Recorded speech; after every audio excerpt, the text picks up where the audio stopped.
السلام علیکم four class پیارے بچوں، کیسے ہیں آپ سب؟ امید کرتی ہوں کہ آپ سب خیر و عافیت سے ہوں گے۔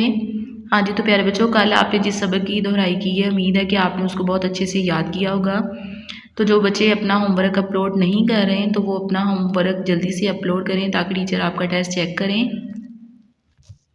ہاں جی فور کلاس، آج ہم نے جو ہے وہ جس سبق کی دہرائی کرنی ہے وہ ہے ہمارے پاس سبق نمبر 1 نزول وحی کا واقعہ۔ ہاں جی، یہاں پہ آپ کے حاصلات تعلم ہے، ان کو آپ نے ریڈ کر لینا ہے۔ یہاں پہ آپ کی ریڈنگ دی گئی ہے، آپ نے اس کو بھی اچھے سے ریڈ کرنا ہے۔ یہاں پہ صفحہ نمبر 36 یہاں پہ ہے جاننے کی بات۔ انبیاء کرام علیہ السلام تک وحی لانے کی ذمہ داری حضرت جبریل علیہ السلام کی تھی۔ اس کے اوپر آپ کا سوال ہے، انبیاء کرام علیہ السلام تک وحی لانے کی ذمہ داری کس کی تھی؟ ہاں جی، صفحہ نمبر 38 یہاں پہ بھی آپ کے اوپر ریڈنگ ہے، آپ نے اس ریڈنگ کو اچھے سے پڑھ لینا ہے۔ ہاں جی، یہاں پہ یاد رکھنے کی بات ہے، حضرت محمد صلی اللہ علیہ وآلہ وصحبہ وسلم پر وحی کا سلسلہ کتنے سال تک جاری رہا؟ تقریباً 23 سال تک جاری رہا۔ ہاں جی، آگے ہے آپ کے پاس صفحہ نمبر 39۔ ہاں جی، یہاں پہ ہے آپ کی مشق، تفصیلی جواب لکھیں۔ پہلا سوال دیکھیں، وحی کا معنی اور مفہوم بیان کریں۔ صفحہ نمبر 36 یہاں سے لے کر یہاں تک اس کا جواب ہے، اس کو آپ نے اچھے سے دہرا لینا ہے۔ ہاں جی، دوسرا سوال لکھیں، نزول وحی کا واقعہ اپنے الفاظ میں لکھیں۔ صفحہ نمبر 37 یہاں سے لے کر اس کا جواب آپ کا یہاں تک ہے، اس کو بھی آپ نے اچھے سے دہرانا ہے تاکہ آپ کو یاد ہو جائے۔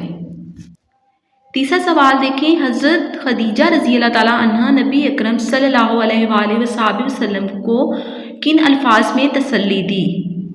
صفحہ نمبر 38 ہاں جی، یہاں سے لے کر یہاں تک اس کا جواب ہے، اس کو آپ نے اچھے سے یاد کرنا ہے۔ ہاں جی، آگے ہیں آپ کے مختصر جواب لکھیں۔ پہلا سوال دیکھیں، نبی اکرم صلی اللہ علیہ وآلہ وصحبہ وسلم غار حرا میں کیوں جاتے تھے؟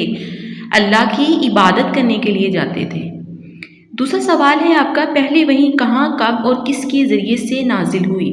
پہلی وحی غار حرا رمضان المبارک میں حضرت جبریل علیہ السلام کے ذریعے سے نازل ہوئی۔ تیسرا سوال دیکھیں، ورقہ بن نوفل کون تھے؟ صفحہ نمبر 38 ہاں جی، یہاں سے لے کر آپ کا جواب یہاں تک ہے، اس کو آپ نے اچھے سے یاد کرنا ہے۔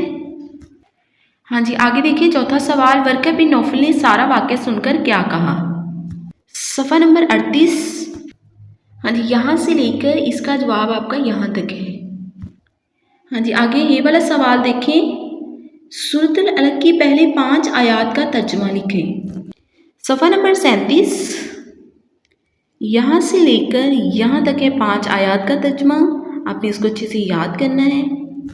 ہاں جی فور کلاس، یہ جو آپ کے سوالات ہیں آپ نے ان کو اچھے سے یاد کرنا ہے۔ ہاں جی، آگے ہے سوال نمبر 3، درست جواب پر صحیح کا نشان لگائیں۔ ہاں جی، یہاں پہ آپ نے اس کو فل کیا ہوا ہے، ان کو آپ نے اچھے سے پڑھ لینا ہے۔ ہاں جی، یہاں پہ بھی آپ کے MCQs ہیں، ان کو بھی آپ نے دہرا لینا ہے۔ سوال نمبر 4 ہے، درج ذیل بیانات کو درست ترتیب سے لکھیں اور نزول وحی کا واقعہ مکمل کریں۔ ہاں جی، اس کو آپ نے ترتیب دینی ہے، نزول وحی کا واقعہ ہے یہ، اس کو آپ نے ترتیب دی ہوئی ہے تو اس کو بھی آپ نے دہرا لینا ہے، ٹھیک ہے۔ ہاں جی، تو آج آپ کو اس سبق کی دہرائی کروائی گئی ہے، آپ نے اس سبق کو اچھے سے دہرانا ہے اور پھر آپ نے اس کا ٹیسٹ حل کر کے اپلوڈ کرنا ہے۔ ہاں جی فور کلاس، یہ آپ کا ٹیسٹ ہے، آپ نے اس کو حل کر کے اپلوڈ کرنا ہے۔ فی امان اللہ۔